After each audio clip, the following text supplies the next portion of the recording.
Great to have you here on our test or our first episode of Wine Piece.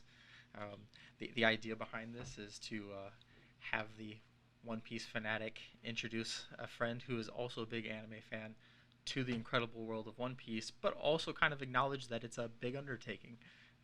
My idea was that we would be able to kind of enjoy it together and potentially help other people who are maybe anxious about jumping into such a long series, long maybe being the polite way of saying it, but one that everyone tends to say is the greatest thing ever if you've seen all of it, versus if you haven't seen all of it, that can feel like quite the oversell. So, my name is Justin. My name's Mitch. Thank you for the beautiful introduction, Justin. Um, I'm the wine part of the wine piece thing. So I'm bringing the wine knowledge because I thought if I'm going to go through this journey of 1,000 plus episodes, maybe it's a little bit better with a little drink. I'll So allow it. yeah, bringing the One Piece knowledge. I'm bringing the wine knowledge. Do you want to give a little background on what got you into One Piece initially? Sure, like a lot of people, a mix of other anime interests and accident.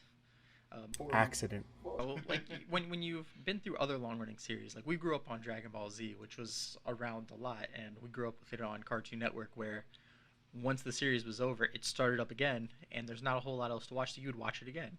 Um, Also had Naruto for a long time too. Great series, hundreds and hundreds of episodes. Really enjoyed it. However, about 7 or 8 years ago, I was like, well, a lot of people say that One Piece is just as good. It's better than Naruto. It's part of the big three. Um, I just thought I'd give it a chance, and watched a couple episodes here or there. Thought it was fine, and then by the time I realized I had been grossly sucked into the story, it was kind of too late. I was already all in, and like now I need to get everyone I know interested and invested, and anyone that I've gotten through enough episodes without overhyping it have really enjoyed the series. However, as we will discuss, I want to hear some of the biggest overhyped things you've heard, and what would make a long-running series like this worth it to you, having not actually experienced 1,000 episodes of a single show before. Yeah, it's definitely something you've been trying to get me to do since we've known each other for about 8 years now. Since we met, yeah. Yeah. Since we met working in the writing center. So definitely definitely a journey so far to get me to do this. So after 8 years I sort of caved and We're trading. You're going to be drinking wine. We're going to be making a podcast. And sure, I'll go through a few episodes at a time. Like, all right, deal. Cool. so with the wine element, I thought and I like that we were able to compromise on this, right? I thought, okay, you know what works, what I really like is wine pairing. So my thought is I can use my knowledge of wine from having worked a little bit in wine, grew up in a family that drank wine. We'll talk a little bit more about that after, but just growing up in a wine environment, having studied wine for a while as well as a hobby, but also looking at it before as maybe a possible, alternate career thing. That why not find wines that are good, first off, that they're yummy, A good rule in general. that also work with some of the stuff that we're seeing, right? So with that, do you mind if I open up our wine for today? I'm very excited for you to do that. Okay, so wine pairing, right? And we're doing it with episodes, but we have nothing to watch. So I'm pairing it with something else instead.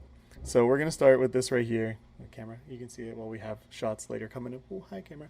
Um, this is the El Enemigo Malbec from Argentina from 2019. So I'm gonna give you a little info real quick. This is very fast. It's a red wine. First thing, the name literally translates to the enemy. And while the name's a little bit edgy in that sense, I think that it kind of works with this whole journey. I think one of the things that for me, not knowing anything about Wine Piece really yet, other than the first, I don't know, maybe 30 episodes or something, And even then, you don't know them until you've watched all of them. So, I can safely say that I don't know who the enemy is in One Piece. I know I've heard things, but I'm just going to leave it at that. This wine is mostly Malbec, which is the main grape of Argentina. Has some other grapes as well, and it is from Argentina. Now, you already know this. I do. Any viewers out there, you might not know this. Uh, my family's from Argentina. So my first wine love was Malbec from Argentina because what people drink in Argentina. Um, what's also nice though is people tend to think of Malbecs as an approachable grape, an approachable wine, a good first wine, if you will. Very much not like One Piece. So just it kind of occurs to me, and I'm going to be asking questions that other One Piece fans might be like, "Hey, he's giving spoilers without saying he's giving spoilers," but this will be my one of those questions for the day. Is there what's the special nature of sharing? What's its gum fruit? Or what's its double fruit? You're not gonna be able to guess this. Just try. What's the special nature for sharing a drink with someone? Like what's the meaning behind it? Like what's the value of it for you in a general sense? Okay, I think there's a couple things. First is the fact that it gives you something to do if there's no conversation. That's always a good thing, right? As You can friends of 8+ years, we've run into that situation on occasion. always sip on the wine, and like that gives you a moment of quiet while you gather your thoughts. So just from a logistics point, from a very pragmatic point, I think it makes sense. Also, alcohol has a bit of a social loosening effect, so that always helps as well. But I think the most important thing when it comes to drinks, and this is legitimately my preferred thing, and you kind of have to already enjoy alcohol in order to do this, but still, is when you open a bottle of wine, it starts to go bad, right? Yeah, wine can age, good wines can age for a long time, but once you open it, there's no more aging. That wine is a ticking time bomb and it's going off, right? So it gives you also a moment in time with somebody. When you open that bottle, whoever you're sharing that bottle with, you are sharing that wine, that development of that wine, how that wine opens up, what's going on, how that wine tastes on that day, how the weather affects it, all of that stuff. So we're inside, so you can't tell, but it is a rainy day outside. I love drinking wine on a rainy day, and I love drinking something sometimes heavier, maybe, or something a little more rich, right? Versus if we're out on the beach, might want to drink something else. But either way, there is a moment of time that's captured that cannot last forever, and it adds an extra element to it. And a friendship, brotherhood. There's a lot of like shared situations here that I can only be quiet so long when there are things that I need to reference but can't. But please continue. But another thing too is I think that a lot of we think a lot of our sense of hearing and our sense of sight, but we don't think a lot about our sense of smell and taste. And the fact that you can do something that doesn't interrupt your ability to engage with somebody, but also engages those senses. Sure. It's another little aspect. And so, for anyone that decides to join us on this journey, if they want to drink along, they have something they could potentially enjoy consistently, even if they're going through difficult times with certain episodes of a difficult anime. All right, what? I'm going to start this by coining the term. Captain Kurtle's arc here. This is. Extra wine. This sounds like we're creating a One Piece comfort blanket. Exactly. Okay, that's what it sounds like. Okay. Later on, the blanket will be warm enough by itself, but until then, and for those of us that already are colossal obnoxious fans, even the very first episode will have us like giggling and crying because there's just too much going on, because everything builds and kind of circles back to itself, and that leads to overselling, because we're going to watch an episode, you're like, that was fine, and I'm going to look at you and be like, that was the greatest thing I've ever seen in my whole life, and you're going to be like, no, it wasn't, and I'm like, all right, well, objectively, some of the animation is a little bit dated, and you're going to be like, here's a 10-second clip where the picture does not move, Justin, look at this, and I'd be like, all right, fair. So this is funny because there's another reason I picked this wine. Okay. All right, so I mentioned that Malbecs tend to be pretty approachable, right? And I would say, in a lot of ways, Malbec is to red wines what shonen anime is to anime. Okay. If you want to have someone watch something and not think too much about it, you're going to go for something approachable, like maybe a shonen anime. But that leads to people thinking that something being a shonen anime, it's not going to have depth. Mm-hmm. Malbec has that unfortunate fame, right? Where people tend to think that it's something cheap that's approachable, not realizing that there are wines of a lot of depth with it. A lot of people see shonen anime as just anime. That is anime. There's no anime. There's nothing else. That's all that's good, and that's as deep as it goes, right? So just in the way that you have, over the course of my life, evangelized One Piece, to put it mildly, I have evangelized Malbec. Very much so. It's always been a project of mine. I try to get people into it, right? When I used to work at the wine shop, this exact wine, not the year, but this wine, El Enemigo Malbec, was my like, do you want to spend like $5 more and try something new that's really good? And then they would try and be like, holy crap, that's fantastic. I didn't know that wine could be like that. So I would do that. So on top of Malbec literally being my thing that I evangelize for people to understand that you should pay attention to this kind of wine because it's really good. This was literally the tool of my evangelizing. So This was the wine. this was the wine, Yeah. right? That it can be pretty serious. They actually make other wine as well that it's even more serious. And now, lastly, I think you'll appreciate this. This wine has a slogan. It's on the back of the bottle, but I'll read it out to you. I'm not going to lie. I think it's a little bit edgy, maybe a little too serious, but I think it will resonate with you. So their slogan, the reason they named it the enemy, El Enemigo. At the end of the journey, we remember only one battle, the one we fought against ourselves, the original enemy, the one that defined us. So obviously it talks about journeys. So that's a big thing, and big battles and whatnot. But also, I feel like this represents the journey and battle against my own willpower to get through the next 1,000. Oh, see, you had me on the build up. I was like, all right, this is gonna be like related to the fandom. Like, all right, we're all trying to tough through our own lives, and we have like this one thing that's helping us get there. For a lot of us, it's Luffy, the kind of like static, but always positive, like driving force. And I was like, oh, okay, cool, that's the tie. It's like, no, this is just a slog, and I need a little bit of wine to go with. No, but realistically, I think the journey idea is good because you don't hear a lot of people talking about wine as a journey. They usually just talk about the end result, and this one does. And if there's one thing I've learned from One Piece fans, fanatics, evangelists, Those are all the same. It's fine. it really is about the journey, literally because they're just traveling a lot and seeing the world, but also that the more you watch, the better it gets because the more there is in there. So let me open this up, pour us a little bit, and then we can start on your questions. So the idea of these questions are going to be kind of to go over some of like I don't know if frequently asked questions is correct, but like the most common concerns and frustrations people have when being told, hey, you should watch this show that will take you months and months and months to catch up on. Years maybe, especially if you're only watching 10 episodes a week. Ideally, I guess it kind of depends for how this runs. But we want to be fair about it too. Like the idea is to ask questions, ask concerns, maybe compare to other things that you've seen or that other people may have seen, and kind of give a practical timeline for what to expect, when to expect it, and how to navigate that distinction between an oversell and appreciating it for what it is. I can definitely appreciate that. Woo!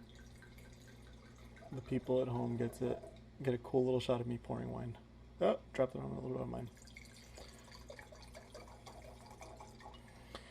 There we go. I'll leave this bad boy right here. All right, cheers.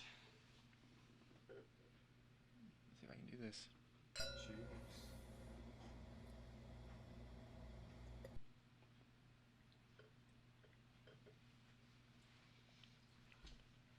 That's delicious. I'm a fan. You do the whole sniff thing, but I know this wine. I don't want to say like the back of my hand, but I know this wine well. All right. Well, then, as we're enjoying this, I'm going to be asking you some startup questions here. And so my first question, and this is one that I think you'll enjoy answering, and that if we get viewers, they will like to say this because it is basically the give One Piece fans grief question. What is the biggest oversell you've heard about One Piece? And let our listeners know, is it from me or not from me? Because if it's from me, I would like to be able to fair. It is, it's easy. It's variations on the exact same thing, right? But it all stems from this idea first that One Piece is the greatest piece of media, manga, anime, anything ever. Mm-hmm. One offshoot of that, which I think is a bit of an oversell, and this one I know I've heard directly from you, Okay. is that One Piece basically contains everything. I'm not saying I disagree. And that's the one that I have the most issues with, Mm-hmm. is because that's where we get into some of the length issues of One Piece, right? That, you know, where we've always had is I could watch a million shows, not literally, but I could watch a lot of shows in the time it takes for One Piece, and you shoot back with. But once you watch One Piece, you don't need those other shows. Sure, sure. Well, I think one of the unfair things about One Piece is that once you have watched it, you can also watch the other shows, and then you can kind of be pretentious about it. Like with our collegiate background, we can be like, well, see, I've read Ulysses, and so that means I can now talk trash about everything else. And so most things I've seen probably have some kind of tie into One Piece. We could be like, oh, that's a JoJo reference, because lots of people like to do that with JoJo's Bizarre Adventure. But One Piece, having been around as long as it has, kind of having infiltrated as many other kinds of media as it has, it touches on a lot. And I think a lot of One Piece fans will be like, wow, that really does fit most genres. I'm not sure that's an oversell. However, saying anything is the greatest piece of media is going to be a problem, because preference wins all. You know, if you don't like pirates, it's going to be really difficult for you to think the pirate anime is the greatest thing ever. Fair enough.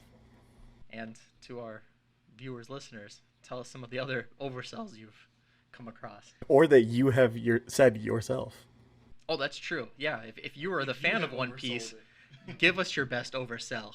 Tell us how great it is, how wonderful is Oda, how brilliant is whatever. Okay, so having not seen it, I think this is something that's a lot of fun to consider too, because I think one of the great joys of One Piece fans is getting someone else into the series, because like it's pretty consistent. If you try to introduce someone to One Piece, they're like 1,000 episodes, nah, not gonna happen.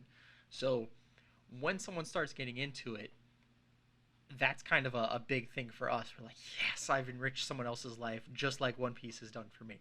So something that I think is interesting is try to give me as accurate as possible, or not as accurate, as detailed as possible, of a synopsis of or summary of what you think One Piece is or will be, that kind of thing. What do you expect it to be based off of both my selling, proselytizing, what you've heard about it, that kind of thing? Can I give you I'll give a little more detail, but can I give you quickly the one sentence sort of summary of all of it? Sure. Okay. Pirate McPirate makes pirate friends, and they do pirate things, and then politics, and quirky. So that is what I can boil it down to.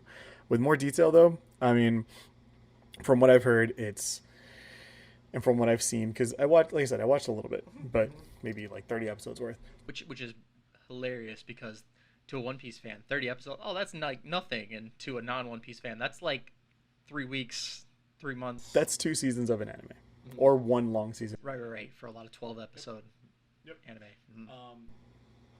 I guess the idea is you have a lot of the same shonen stuff, the same shonen structure, just stretched out over a significantly longer span of time. You have main character in an exciting world who has a clear motivation, who is traveling through this world, picking up friends along the way, and discovering the not so friendly, fun aspects of that world. Right? And at the end of the day, you have a character who grows into that, and you have that transition from, let's say, young boy analog, right, to more developed, maybe more adult character who's actually involved with very serious things. And all along the way, quirky pirate things. Sure. And I guess that For the record, my my acknowledgement is more of a conversation acknowledgement as opposed to a, wow, he's got it. This is just more of, okay, that's a reasonable assumption.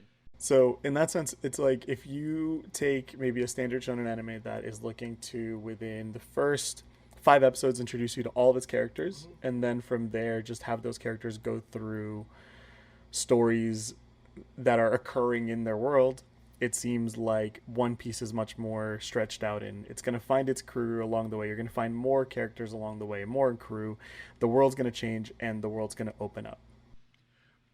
with with that thought process, can you give us maybe like another like a shorter anime example or like an equivalent of what you're going for here? Like, is that like where Naruto has he meets a couple of friends, joins a team, fights against a couple of bad guys, fights against a couple more bad guys, advance through the ranks. So I guess he really jumped straight from rank 1 to King of the Pirates. Uh, So, well, like what's like an analog here? I was thinking Naruto, but I think the better one because it's a little more not relevant, but it's a little bit more thoughtfully structured because it comes after all of these attempts at structuring things. Would be My Hero Academia. By I don't even remember what episode. Maybe by the 4th episode, you understand the entirety of that world. Sure. You understand. You've met all of the classmates. Mm-hmm. You've met everybody.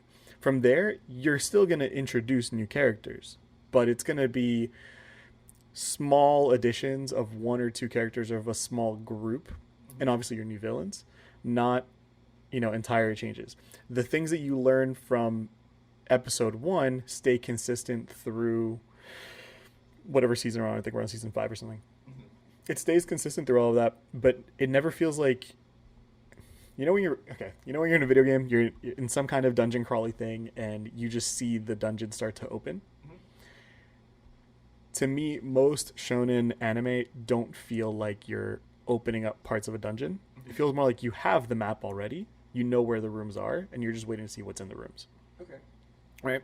Whereas, from what I've heard and what I've seen from One Piece, it really is that expansive dungeon-y thing, where you start in one place, and then maybe you go down one level. You find a staircase, you go down one level, and you're like, oh, there's more. And you continue, and even if you have an idea of what the world might look like, that it's so much more expansive than that. Whereas for most stuff, and I think this is a lot of it, we'll talk about this later probably, this might just be the economic concessions or financial concessions that you have to have with a modern TV series. Sure. You have to give a lot of stuff up front. Like it's I think to current television, if you watch like the most recent episode of The Simpsons versus the original episode of The Simpsons, it looks like 2 different shows. Yeah. Any of the long-running television shows, particularly animated ones, it feels incredibly different from one to the last. I have a commentary on what you said. However, everything I can think of is very spoilery, and I'm just going to say, okay, thank you for your initial synopsis. I'm excited to revisit this at some point in the future. Being that that's your idea of the series so far, and being that that doesn't exactly align with the oversell that you've heard from me and others, what would it take for you to say, wow, I maybe I'm a little bit more of a believer. One Piece is the kind of show that I've been told it is. Maybe it's not my favorite show ever because, again, personal preferences. You're a big Haikyuu fan. One Piece only has volleyball in some of the movies, I believe. We probably won't address that here, but technically there is volleyball in One Piece, and there are some other side games. But, if you're a big fan of sports anime, there's only so many sports that occur in One Piece, Davy back games aside. And so, yeah, based off of those 2 things, how you see the story going, how you've heard oversells, what would have to happen for you to actually be like, okay, maybe those weren't as big of oversells as I initially thought? It all comes back to the length of the story. And we're going to talk a little bit more later about sort of a preference for longer, shorter stories. But I think it all boils down to the length of the story. There's a difference between being able to create a large world and tell a long story versus actually having a story that justifies being. That happens to be in a big world. Like, you could have a big world, but not necessarily have a narrative that fits that world. Sure. So, I'll give an example here, but it's on anime, but Game of Thrones. Sure. And I haven't read all the books. I've gone through, I think, the 3rd one, but watch the show. I read all of the books before the series came out, which coincidentally is still caught up with the books. So. But I watched, watching the show, the length of Game of Thrones, regardless of bad writing decisions at the end, is justified because, in my mind, there's so many character stories that are continuing. So sure. in the end, you do have this natural progression development, and it justifies being long. Not that it's necessarily the best story in the world, it's a great story, but it's just the simple fact that it is a story that makes sense being as long as it does, because all the pieces knock into each other. Sure. It's not the story, one story ended and now you're just adding on another story. Things connect. So in that sense, that's, I think, my biggest thing. If One Piece can do that, justify its length, I can be convinced. Well, Game of Thrones is a good analog, in my opinion, for One Piece, but for particularly what you're saying about justifying a large world or a long series, because a lot of things happen off screen, and that kind of lends a believability to the world. If you have two characters that are kind of politicking, like arguing about who's going to take the throne, is it going to be us, is it going to be someone else, and we don't see them for 4 episodes, but then on the 5th episode we see that they've advanced along their plans. That makes the world seem real, because maybe we've seen them advance their plans in someone else's point of view, and we're kind of seeing the world affecting other characters even without some of the characters that are instigating those actions on screen at the same time. And for something like One Piece, that would be strange, because that doesn't necessarily happen in anime at the same scale of something as One Piece. Certainly happens in other shows, but maybe not as consistently. If you don't know if a show is going to continue past a season or 100 episodes or whatever, it's kind of hard to make that plan. A One Piece fan will probably tell you, well, of course it does, but again, until you see it, until you find it believable, it's quite the oversell. Well, more fun questions. What are your top 3 100 plus episode anime? And before you answer, the reason why I make the distinction on 100 plus episode anime is because those should be put on a different scale from sub 100 episode anime. It's very confusing to put the perfect Cowboy Bebop up against a 1000 episode anime, because the first 25 episodes of One Piece are not trying to be an entire arc like Cowboy Bebop, or the 60-ish episodes of Full Metal Alchemist Brotherhood are meant to be condensed in that amount of time. So we're putting aside what are excellent masterpiece of anime. What are your top 3 100 plus episode anime? Okay, top 3. I'm gonna take my time on this question, because I'm gonna answer your question way past what you asked me to answer. Awesome. I'm sure I'll want to respond. I have a top 3, but then I'm also going to put in examples for good and bad examples of 100 plus anime, 100 plus episode anime, right? Good in the sense of how they structured and how they justify that length. Okay, so my top 3 in order of the ones that I've seen would be Hunter x Hunter, original Naruto, pre-Shippuden, and My Hero Academia. Okay. Now, in order too. Okay. In order. Hunter x Hunter, I think, is one of the greatest anime of all time, and I agree. And my second favorite. I have issues with the Chimera Ant arc. We've talked about it a lot of times. I think the pacing's off, but that's fine. But overall, it does a great job of justifying its world, of justifying its length, of telling a story that deserves to be long and deserves to continue. Excellent villain and Meruem. Great character development, all that. Original Naruto. The original Naruto part, before the filler arc, season 5 filler. Yeah, we can ignore the 50 plus episodes of nothing. The original Naruto similarly did a really wonderful thing, and I'm going to get into a little more detail after. And lastly, My Hero Academia, I think it just does everything correctly. It's not always at its high points, but it at least is structured correctly. So, from that, the good. I talked about Hunter x Hunter. Hunter x Hunter does everything right effectively about a longer story, right? You have great character arcs. I don't want to go into spoilers, but one character goes real dark. One character softens up tremendously. Sure. Characters have long and short-term motivations, and they reach these goals, and they do everything. And I think one of the things that Hunter x Hunter does really well is everybody's arcs and everybody's storylines are of varying lengths. So you have story arcs that go through multiple arcs, and you have character motivations that will be resolved entirely in one, right? So I think they do that really well. It allows for there to be that overlap, like in Game of Thrones, like I mentioned. some positive payoffs while also keeping other things tense, because like if it's all build up, it kind of just drains you. So you need some positive like wins that mixed in with your like long running patience. Yeah, and also a lot of things I feel like, well, we'll get to the battle. I'll explain that in a second. One that I didn't add to my top three because I don't remember it well enough, but it's over 100 episodes and it is a very good show. It's Yu Yu Hakusho. Same creator. Yep, same as Hunter x Hunter. Again, hazy because I saw it as a kid, but I remember that even as a kid, it didn't feel long. It felt concise. I know watching it now, the first couple episodes when he's just a ghost and stuff are a bit painful, but we can forgive him that. I thought it was a solid first step. It had some dated parts too, but like it's fun to watch that and Hunter x Hunter and see how the author has grown as well. But I think one really important thing about Yu Yu Hakusho is that it ends on a high. It knew when its story was over, and it ended the story, and that was it. It did its tournament arc. We're done. The story's done. Original Naruto. I think what's really important, maybe gets misunderstood about Naruto, and this goes back to something I was talking about, what I understand about One Piece. Original Naruto understood deeply that its characters are kids in an adult world. Okay?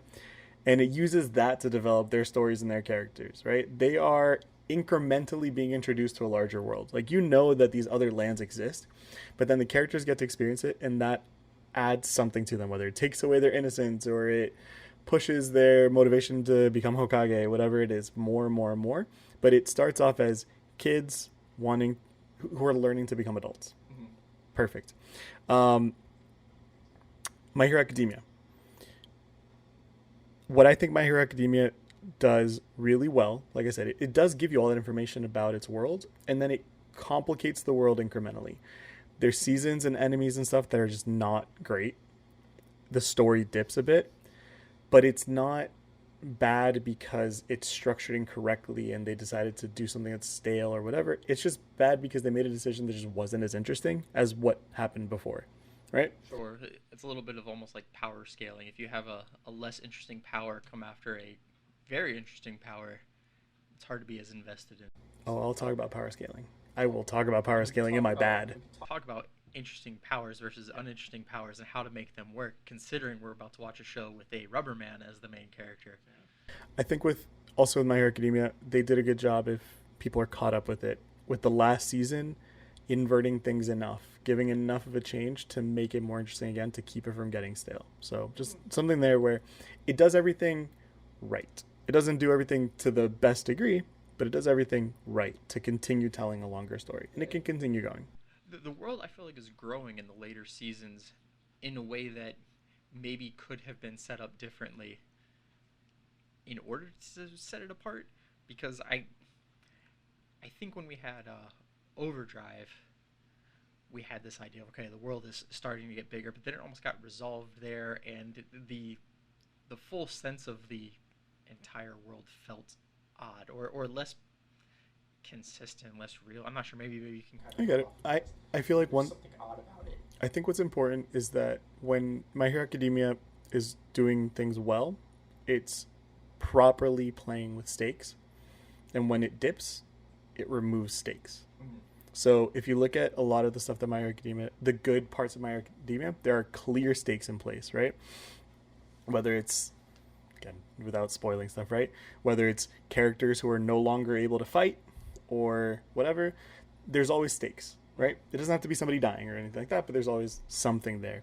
And I feel like there's parts in My Hero Academia where there's lulls because things just lose that grip on stakes. And they also don't have to increasingly up the stakes and make it so, like, you know, the sort of Naruto issue, which we'll get into the Shippuden issue, but you don't have to just, there's a point where it's like, okay, well, we no longer have anything in the world we can do. We now have to go out of the world, right? We could look at Dragon Ball Z for that. That's on the bad one too. So my last good one, and this is funny, and this is maybe our hot take, our early hot take, my early hot take. Anyone watching? Sorry. JoJo's Bizarre Adventure. I don't personally like JoJo very much. The show or one of the specific JoJos? The entirety of the property. Okay. The entirety of the intellectual property. I've never met this man before in my life. I just want to say that, internet. Thank you. I can appreciate a lot of things JoJo does, but I personally, on a preference level, just do not get a lot of enjoyment from the anime. But I think JoJo's Bizarre Adventure is a fantastic example of a different way to do 100+ episode anime. Mm-hmm. So, again, despite how I personally feel about it, the fact that they switch characters, the fact that they switch focuses on JoJo's. Preference versus quality. Yeah, Like, my exactly. preference is maybe not for this, but that's not a knock on the quality of the. Exactly. Okay. Okay. So, but the fact that they switch characters, right? You have that overlap as well, where you have, different JoJo stories, but it all still feels like a cohesive story. And they do that by anything from, bringing characters back, Dio, Jotaro, by bringing these characters back and having those clear ties to them where you can watch any part of JoJo entirely by itself, but it is better informed by knowing what came before it. Mm-hmm. It's well done. Will I personally, go out of my way and love watching JoJo whenever it comes out? No, I'll still probably watch it just to be caught up, but I can recognize how well done JoJo's Bizarre Adventure is, and I think it's an alternate to what everyone else thinks a long-running anime has to be. It doesn't have to be one giant story. Yeah, it's kind of its own thing. Like, it's not necessarily villain of the week, but maybe the villain of a couple of episodes. Yeah, it's one scenario. There's a couple of other things that get mixed in, but yeah, for sure. I think Polnareff was one of the characters that kind of I did not like at first, but over the course of his arc, and his showing up maybe even between arcs was something that was like, okay, this show knows what it's doing. If it's not someone's cup of tea, I can understand that, but I can appreciate it. I don't have the same disdain for JoJo as you. I do like the series as they come out. Stone Ocean I thought was great, but I can understand having a different preference. Port St. Lucie. I mean, as a Floridian, I was happy to see Florida shown in such an accurate light. Can I just say one of my favorite things about that? They were just one of those where like you obviously you don't know the area. Mm-hmm. They had to drive from Orlando to Cape Canaveral, Mm-hmm. right? And they're saying it's like a 10-hour drive. And I'm like, it's an hour and a half, my guys. That's an easy drive. Cars went a little bit slower in the 90s. I don't know. I guess. When did that take the? Anyway, so now on to the bad. The first one's really easy. Dragon Ball Z. Really, it's Dragon Ball Z, right? Because Dragon Ball is doing okay. Dragon Ball Z, it's not too much to say. It's just power scaling hell. And it's just, they lost track, but they had to do what they had to do. And this is early on into shonen battle stuff. I mean, you can argue that Dragon Ball created the modern shonen battle anime. Sure. But just that idea that like, crap, what do we do? New villain, he's more powerful, find a new power up, right? Well, see, I'm behind on Super. I haven't watched nearly any of Super, and Super's been around for a long time now. Technically I did watch over 100 episodes of Super because I watched through the tournament. So yeah, okay, that one too. Same issue. Has the same issue. Like, I try to, for those listening, I try to watch everything just so I can like hype One Piece or give everything else a fair shake in case like it actually is better, because a lot of people said JoJo is better. I'm like, well, I don't believe you, but I also haven't seen it, so it's really unfair for me to just be like, no, it's not. Or same thing with Hunter x Hunter, or I've watched all of Black Clover now. It is not better than One Piece. I might get to Fairy Tail. I've seen a little bit of Fairy Tail. It's not really high on my list. If we are, I don't know, drawing in lots of Fairy Tail fans who say, how dare you say this, you need to watch Fairy Tail. I will watch Fairy Tail just to spite them, just to show that I'm right and be able to bring receipts, but until then. What's funny is Dragon Ball Z to me is the opposite of JoJo. I very much enjoy Dragon Ball Z, and there's nostalgia to it, but it is a flawed show. JoJo's I didn't enjoy much, but it's a well done show. Well, we also have like fantastic voice actors for Dragon Ball Z that's kind of get us through it. JoJo has some pretty great voice actors. Yeah. So anyway, the other one, Naruto Shippuden. I didn't finish Shippuden, but I thought it was important to mention in here that I think the reason I gave up on it, when I checked back into it, I realized, nothing changed. And it's largely that they gave up on the characters in the world. Forget the filler for a second, right? They just gave up on developing all of the characters. And I know it's a common complaint, right? That you don't have a true like Rock Lee moment anymore. right? Rock Lee dropping the weight. Just having this conversation, I really wish it would have been Rock Lee versus Madara instead of Guy. Not that I didn't love Guy doing something, but like Rock Lee could have had that moment where he's up there with Naruto and Sasuke, and like that's who we thought he was, and he kind of wasn't. And for the amount of love we had for Rock Lee growing up when he first showed up facing Gaara, like everyone has that for Rock Lee. Yeah. It's just as the story went on, they just started caring less about the characters. It became overly long for no reason, right? There are entire arcs that I'm just like, why does this have to be so long? Sorry guys, spicy. I'm the wine guy, that's why. And it's badly paced. It just became a badly paced exploration of Naruto and Sasuke, where before that it was something else. And everything really serves to push the Naruto and Sasuke storyline. And look, you can do that appropriately without sacrificing everybody. I would argue they did that really well in the first Naruto, that they really were telling a story of Naruto and Sasuke. Sure, they're friends, but also rivals, also putting together good fights with reasonable motivations. Exactly. But also while developing the world in general around them. Once you start getting to like the god tier conversations, it's hard to keep things consistent. No, and I remember like it was a big deal when Madara came into the picture, right? And that's fine, but at the same time, it's still just an Uchiha story. Yeah. Right? Like, so you're telling me that instead of using the characters you already had and developing that, you decided to dip into your own retconned lore to revive people, to bring them in, because that was the only way to bring up people that go with. This is the kind of hot take that people are going to have long, extensive video essays on. Like, Madara was set up way in advance for this. He was, but did he need to be? Did you really need to bring him back? Could you not have just included the story as is? My time and energy is going to go towards justifying the potential issues of One Piece. All right, so as few as they may be. So I'll move on to the next one. I do not have as many issues with Naruto, but I'm going to let it... I think what it was that I loved Naruto so much that I wanted so much out of Shippuden, and the disappointment hit me hard. Well, we went from teenagers when Naruto came out to 20s, older, like more firm adults by the time Shippuden was around. I guess Shippuden maybe was in... No, I think we were still in high school. That's fair. But it definitely didn't finish until we were in our 20s. Yeah, and I tried rewatching it recently. I tried watching it through, and I couldn't. Well, that's 700 episodes too, right? Like, if you're going to be... Oh, and I was doing it without filler too, and I just couldn't get past it. But I will say, Kakashi Obito is my favorite anime fight of all time. Beautiful fight. Favorite. Anyway, also, I put in the good, also goes in the bad, My Hero Academia. I kind of mentioned it already, but I think on top of the fact that there's less stakes in some parts, there's also parts in My Hero Academia where they just completely don't develop anything.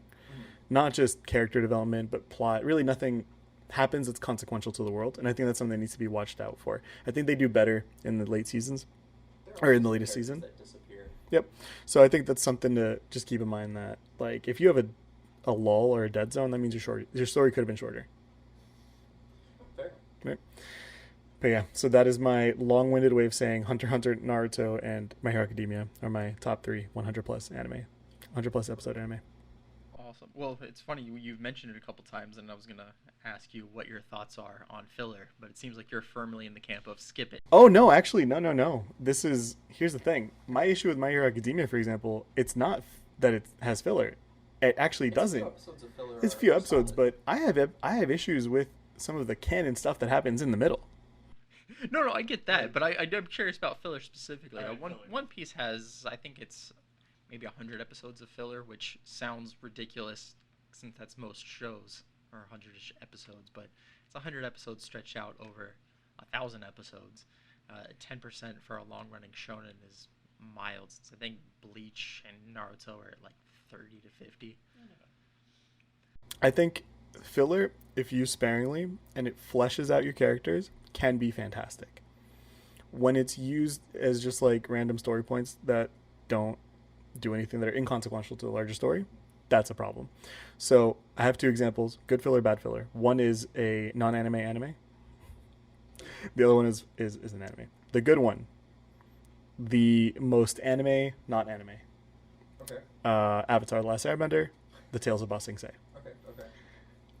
If Uncle Iroh doesn't make you cry. Yeah, every time. Yeah. And like, here's the thing. Luten, I think is his name, the son. Hmm. The little soldier boy. Yep, the little soldier boy, leaves falling from the vine there.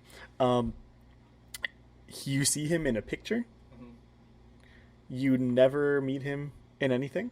He is not a part of the story. He is in the filler, and yet he explains more about the story than actual characters that exist in the story. Sure. Like Iroh at the end with the White Lotus and all of that is better explained by that one little bit of filler episode than other things. That is wonderful filler. It's not needed for the story. The story still works because you still see Iroh shifting his allegiances or doing different things or operating differently in how he interacts with Zuko and stuff. To know that, like, as the story progresses, his development works. But seeing that filler gives you more motivation. Sure. And I already know that there's one character who has like this horrible backstory. I think I saw a video essay on it once in One Piece.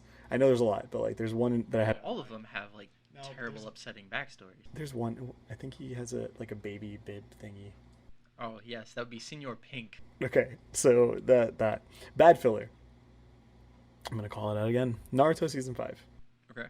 Just to make sure that I wasn't just like imagining that it was terrible, I looked up some stuff, and the first episode of season 5 is basically Akamaru going nuts, and they have to get Akamaru back and like get him under control, and Kiba has to face a difficult thing or whatever about like does he need to kill Akamaru or whatever. Fine. Here's the thing. We already know that Akamaru can go berserk. We already know that Kiba loves Akamaru. We already know that those two would never hurt each other and or would just do everything to save each other and all that. Nothing changes. That story is completely inconsequential to everything, and it doesn't give us character motivation either. We already know them. The reason, if anything, it works because it's already been established that Kiba and Akamaru adore each other, and you know I love my dog. You love my dog. Sure. Like, of course, I feel it, but it doesn't do anything. It doesn't add any context. It doesn't elucidate anything. It's just filler. Well, for the purposes of this, do you see us watching the filler or skipping the filler? Because Of course we're watching the filler. I'm a pro skipping the filler. No, of course we're watching the filler. We're being completionists on this. I know the movies are going to be a problem, but we're watching The movies are non-canon too, although a lot of them are great. Finding access to them is sometimes tricky. That's why we'll figure that out as we get there. Like, One Piece Red supposedly has canon material. In general, we're going to be sticking to the anime and not discussing the manga. For those watching and listening, I am always caught up on the manga because I don't want to be spoiled by other people. However, for the purposes of this podcast, we will just be talking about the anime and the subversion of the anime. The manga is excellent. It should also be read, but one thing at a time. Okay, here's one of the biggest issues people have for getting into One Piece. So I'd like to hear your thoughts, and same thing, I'd like to hear comments from listeners. How do you feel about the art style? People are very passionate about the art style. One Piece fans have lots of arguments for the art style. Okay. And before you get started, I'm going to tell you why you're wrong now, please. I have no issue with the art style. That doesn't necessarily mean that I think it's a strong point. I think it is a weak point of One Piece, but I have no issue with it. While, like, I don't look at it and feel inspired, I do think it works for the story, for everything they're trying to do. So, pros, it's distinct, and not because it's like distinct because it lacks in something. It's just distinct. It's very clear. When you're seeing One Piece, like anything about One Piece, anything from weird long noses to Gumby limbs and whatever. I think what you said is going to be one of the first arguments that One Piece fans will point to is it works for what it is. Yeah. And until you have a fair understanding, and that's something that can be debated too, of what it is, One Piece fans will kind of ignore conversations on the art style. However, anyone that's like, it's kind of childish, it's kind of basic or simple, I think are valid. But then once you have One Piece fans, they're like, okay, but look here and see this, and they'll want to point you to like the coolest moments of the series, but that kind of ignores why it is the way it is, and ignores that idea of it's the way it is for a specific reason, which is to tell the kind of story that it is. You have a Rubber Man. If you have Demon Slayer quality animation for someone made of rubber, it's going to be odd. And when the live action series comes out, it's gonna be an interesting point of tension. It's gonna be rough. Think positive.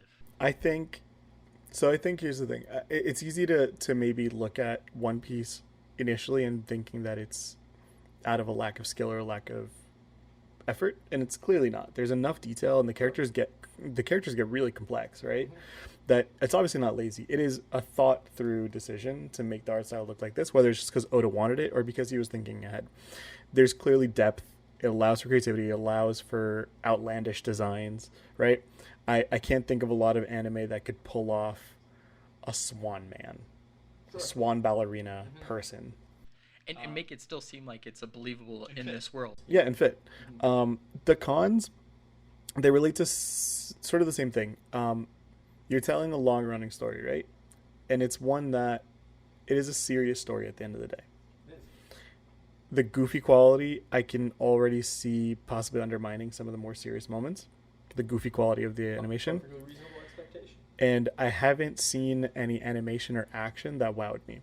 And if it's an inherently visual medium, right, I'm wondering if that animation style is going to clash once they do start doing more intense fight scenes, because I know they do more intense action scenes.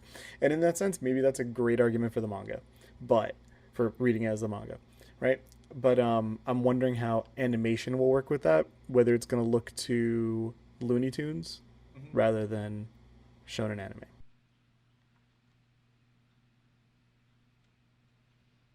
I just stared at the camera, and that's probably going to need to stay in because I can't respond to what you just said. So I need to look to our One Piece fan viewers, listeners, and leave it there. It's interesting when you're the one spoiling things. Let's talk about books. Yeah, I have other questions, but I feel like they clash with what we've discussed so far. Because we've kind of touched on some of the things, like longest show you've seen. What story most compares to... We haven't answered that one yet. Would you like to do that one? Oh, hell yeah. All right, sure.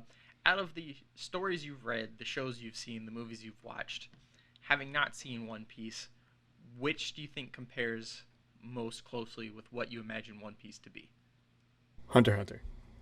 All right. So tell us why. Starts with a goofy tone before it opens up into much more serious, darker concepts. Instead of rubber, he's using a fishing rod. Yep. As a weapon. Yeah, he's basically entering a murder game as if it were a game of hopscotch. Yeah. Summer camp. Yep. You have a hugely large world. Like, I think maybe people... it should be obvious that the world for Hunter x Hunter is huge. But I still feel like I've seen people or talked to people who don't realize that like we have seen cities within continents. Like we're already told there's a ton of stuff. They literally go to outer space, basically. So I think some of it might be power scaling is an interesting thing in Hunter x Hunter. That's one of the best power scaling. The power system is incredible, but I think for the world there's an interesting difference in it because we see who is big and have a good sense of how strong they are a little bit earlier. But in One Piece, you get that after like 30, 40 episodes when we first meet Mihawk. You kind of get a sense of powers out in the world. But even then, you have this one of the more strong characters in the series comes up, shows up, and doesn't show his max potential. Whereas in Hunter x Hunter, I feel like we have a pretty good sense of what people are capable of or where power scaling kind of is. So the world is huge, but I think once you have a sense of the full power scaling, that tends to make it feel more understandable. Yeah, I get that. Like the world feels more understandable. I'm trying to process that through Hunter x Hunter, and it makes sense, right? Like, for me, I think one of the best... Also, people can argue Meruem throws that on its head, too, because he's stronger than anybody else and shows up later on in the series. I guess. So I was thinking about that, but I think they do a good job of covering that as well without going too ridiculous, right? Like, they still work within their rules to do it. And I think there's also that knowledge throughout Hunter x Hunter that the characters that you're seeing are not the strongest people in the world. Sure. It's the opposite of Dragon Ball. You're literally told that Goku is the strongest person in the world. and then they have to go to the universe to find someone stronger. So he becomes the strongest. Their powers have numbers, so they're very easy to quantify. So I think they did a good job. Also, outlandish design. That's what I'm calling this. Hunter x Hunter has a dodgeball fight. Yeah. Hisoka is a clown. I share a lot of Hisoka memes at work. Just throwing that out there because I have somebody who adores. Might get in trouble at work. You know, it's worth it. But Hisoka's design is absolutely insane. But again, a dodgeball fight. Fits with the world too. You're like, who could have this kind of design? Oh, well, he's stronger than just about everybody else. All right, so he could do whatever he wants. But like, how good was the dodgeball fight? It was excellent. Exactly. Start to finish, yeah. Greed Island is one of my favorite arcs. It's got high points and low points. I can understand why someone would put Greed Island over the Chimera Ant arc. I can understand why people would be upset at that, but I can understand why. That reminds me, I was watching the Merum with the old guy fight recently. Just rewatched it. God, it holds up. Anyway, all right. And my last one is, I think this is important. This is a general shonen thing, but some do it better than most. And it's that having an innocent character who inspires sympathy. It's the best way I can put it. And, you know, most shonen anime have that character that, you know, the main character who you love and inspires sympathy, right? But I'll go with Naruto, right? Naruto, he's so loud and confident anyway that you totally root for him, but you don't have a worry or a fear or any concern that he's going to be able to avenge himself in some way. You're just backing him, right? You have characters like, let's say, Tanjiro from Demon Slayer, who he's great, he's sympathetic, he's nice, but he also comes off as a determined, powerful person who's going to do stuff. Gon, when Gon gets angry, and I mean the moment he gets angry, obviously we can't spoil stuff, even though most people probably know, but that hurts. Yeah. And I want to see Luffy angry. Like, even just from the little bit I've seen, you can tell that you're like, it's one of those where watching him snap is probably like a soul-crushing event. Whereas, like, watching someone like Naruto, who screams at things most of the time, snap, it hurts. Like, you still care about the character, but you're expecting a little bit more. Yeah. Well, I think one of the things that draws people into shonen anime is if you have a Tanjiro from Demon Slayer, Deku from My Hero, Naruto, the main character is kind of the emblem of the viewer's morality. Like, what the viewer thinks is the most good thing that can be done is what that main character is going to do. So that main character almost by necessity has to have a foil that does something different, you know, whether it's Sasuke, whomever. The main character for a lot of those is not that complicated in the sense of you're not going to be surprised. Naruto is going to do the right thing. He's going to try to solve it with his words, and then if he absolutely can't, he'd solve it with his fists, which is what we all like to think we would do. We're going to be as polite, as pacifist as we possibly can, but if you push us too far, we will fight. Gon will size things up, and he will kind of try to be nice, but he also enjoys the competition of it, and will throw hands if he needs to. Luffy is not the hero. Luffy is not the viewer. While we can appreciate Luffy, we're never going to be like, you know what, I'm just like Luffy at the end of the day. It's never, ever going to happen. You're going to be like, this guy is a fool, and I love him. So, I guess the feeling I get, which I get it from Gon, there's another character I get this from as well, and it's, we both talked about this before, Boji from Ranking of Kings. Yeah. Like, I'll kill people for Boji. Oh, yeah. Yeah, like, 100%, like, that, if that boy cries, like, hands are coming out. Yeah. So that's how I feel with Luffy, is that, like, if you see him snap, you're just like, what did you do to my sweet child, my sweet boy? I need to see you hurt now. Yeah, it's you kind of get that from a lot of characters. You want, if the character is on screen crying, I feel like, and not just One Piece, any show, any story, if a character is crying, I want to be crying with them. And if I'm not, I feel like more needed to be done. And so, like with Luffy, if there's a moment where he snaps, you want it to be something where you, the viewer, snapped. Like you're also like, no, that's too much. I can't handle this. And I think that's a perfectly reasonable thing to want and expect from a show when someone tells you it's the best show. It's one of the good things Dragon Ball did.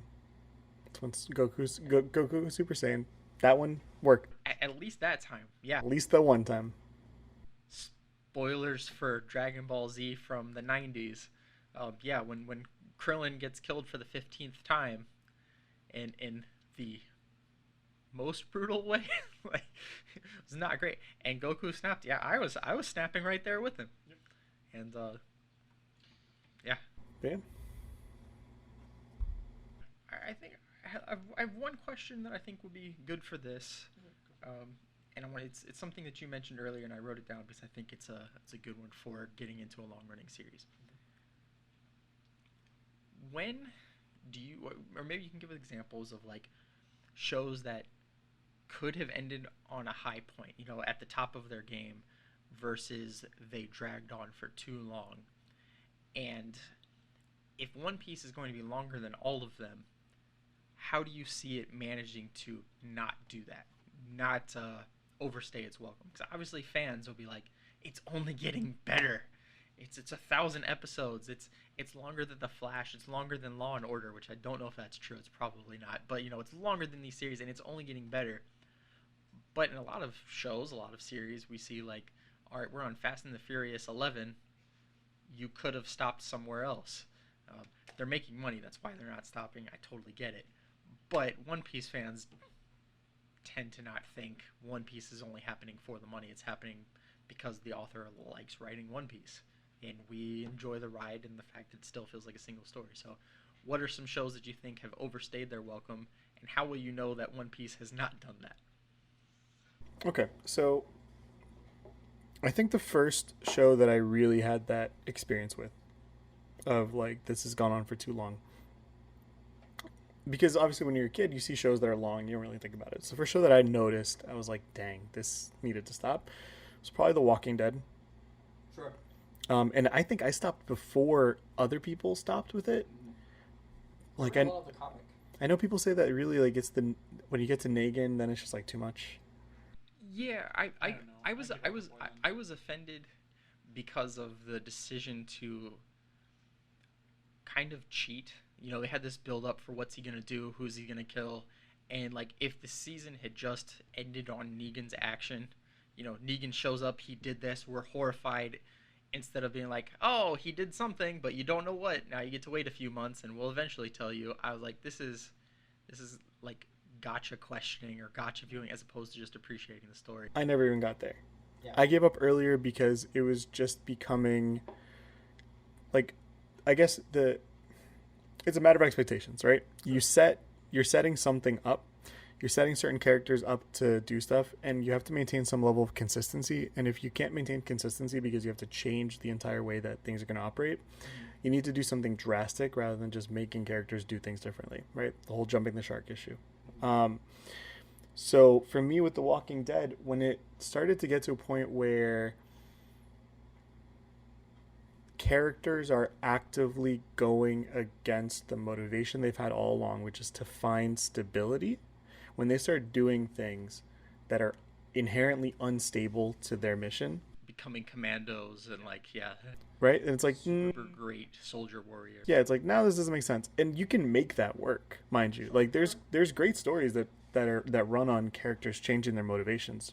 Well, the actors were fantastic too, so it kind of made it unfair. You know, if you have a good actor, they can pull off bad dialogue or bad writing or whatever. So I think that was the first one. Another one. This is an anime actually, and this one didn't even necessarily overstay its welcome, but it just changed stuff up so much in season 2 that it's like, no, you could have just left this, and we're not going to talk about Promised Neverland. Great first season. You just ignore the second season. What season 2 are you talking about? Exactly. There's only one season. They haven't adapted anything else. Have you seen The Devil is a Part-Timer?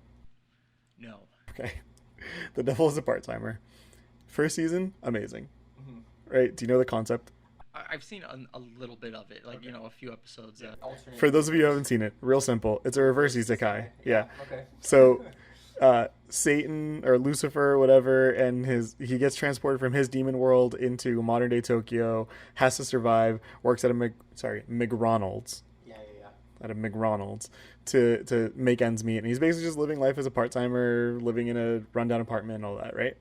And that show was great because it worked, because it was purposely diffusing tension every step along the way. You get the hero back, all of a sudden there's no tension because the hero has to adapt, and it's this reverse story effectively of like de-escalating tensions, and then in season 2 they start escalating tensions.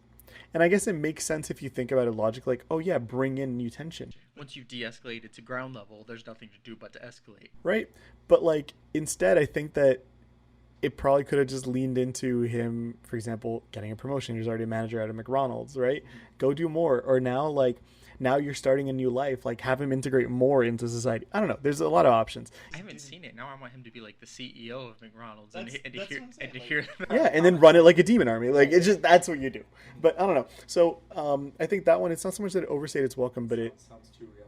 but it similar situation, right? If you have a core mission, don't change it. Actually, here's a good one. Another situation. None of these are I guess no. The Walking Dead, they did overstay their welcome, but they all fall into the same category. It's you need to be consistent. Game of Thrones. Forget the bad writing in season 7 and season 8. Well, it was fan fiction. Yeah. The biggest issue with Game of Thrones is completely changing the motivation and character of one of its central characters who has been driving the story from season 1. And again, like you said, something that could absolutely be done, but it needs time. More than 5 minutes. And it needs to be done very, very carefully, as opposed to, you know what? I think this character's motivation changed. They just snapped because one person got killed. Here's some people being mean. Exactly. They overhear character. I think if One Piece stays consistent with what it's doing, and it can change and adapt, but if it's able to change and adapt things correctly, then that works. Again, I see a really clear opportunity with Luffy where it's going to be a big deal if Luffy snaps. So if Luffy snaps... Lucy is also correct. Okay, perfect. And there's a Lucy too. If Luffy... Please continue. So if Luffy snaps and that changes motivations, it can make sense if done correctly. Like, for example, Hunter x Hunter did it right. Gon snapped. Yeah. And it made sense how he snapped and that he snapped. That snap had been set up at that point for like 40 episodes. Perfect. Yeah. But that's all. They just got to stay consistent. And it's with 1,000 episodes, it's hard to not want to venture into new territory of making everything different. I know there's a time skip. I'm kind of scared of a time skip. But As you should be. I've seen time skips in many other anime, and I think one of the things that One Piece fans can do to help people that are getting into it is to encourage them to be critical. You have seen time skips not done super great. So when it gets to One Piece, if you make it that far into the show, be critical of it. It's okay. We know the negative things too. A lot of our love for it is that One Piece will either catch its plot holes or catch its mistakes and acknowledge them in such a way that we can kind of appreciate or give it credibility. Or if there's an issue, we can kind of make jokes or theorize about it.